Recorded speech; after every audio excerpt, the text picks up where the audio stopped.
అనగనగనగనగా ఓ చిట్టడవి. ఆ చిట్టడవిలో చిట్టి ఎలుక అలా షికార్కి బయలుదేరింది. దాని ముందు నుంచే వేగంగా ఒక కుందేలు వెళ్ళింది. అది అలా వెళ్తుంటే దాని చెవులు అటూ ఇటూ ఊగుతూ అందంగా కనిపించాయి. ఎలుక వెంటనే కుందేలు దగ్గరికి వెళ్ళి, అబ్బా, ఈ చెవులు ఎంత అందంగా ఉన్నాయో అంది.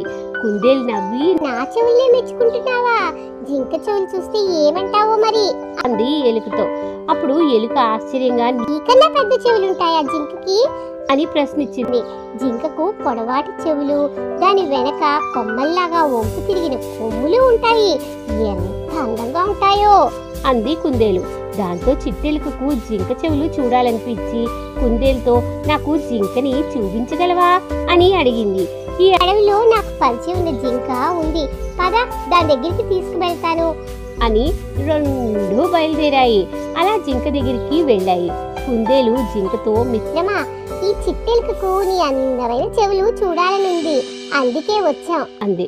జింకని చూడగానే దాని పొడవాటి కొమ్ములు వాటి ముందున్న చెవులు పెద్దగా అందంగా కనిపించేసరికి చిట్టెలుకకు ఆ విషయాన్ని జింకతో చెప్పింది. అప్పుడు జింక, నా చెవుల్నే పెద్దవంటావా?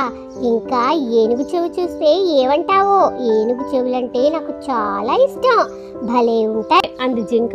అవునా, మరైతే మాకు చూపించవా ఏనుగును అని అడిగాయి కుందేలు ఎలుక. పదండి, పక్కనే ఉన్న కొండ పక్కన ఏనుగుంది, అలా పలకరించి వద్దాం అంటూ ఏనుగు దగ్గరికి వెళ్ళాయి. జింక చెప్పినట్లే ఏనుగు చెవులు చాలా అందంగా కనిపించాయి. దాని చెవులు చేటల్లాగా విసినికర్రల్లాగా ఊగుతూ ఉన్నాయి. ఆ వాటిని చూసి కుందేలు ఎలుక ఆశ్చర్యపోయాయి. అంతలో అక్కడికి ఒక కోతి వచ్చింది. అవి కోతిని దగ్గరికి పిలిచి, మరో ఎవరి చెవులు అందమైనవి అని అడిగాయి. అప్పుడు అదే సమయంలో భయంగా అరుస్తూ ఓ నెమలి అక్కడికి వచ్చింది. ఏమైంది, ఎందుకలా అరుస్తున్నావు? నీకొచ్చిన ఆపదేమిటి అని అడిగాయి జంతువులని. నా శరీరంపై ఉన్న ఈకల కోసం నన్ను చంపడానికి వేటగాళ్ళు వెంట పడుతున్నారు అని చెప్పింది నెమలి. వెంటనే ఎలుక, నువ్వు వలలో చిక్కుకున్నా దాని కొరికి నేను నిన్ను కాపాడతాను, భయపడకు అంది. నాతో పాటు నువ్వు నా పొదలో ఉండొచ్చు, అక్కడ నీకు ఆపద రాదు అని కుందేలు ధైర్యం ఇచ్చింది. జింకేమో, మేమంతా నీకు అండగా ఉండగా నీకెందుకు భయం అన్నది.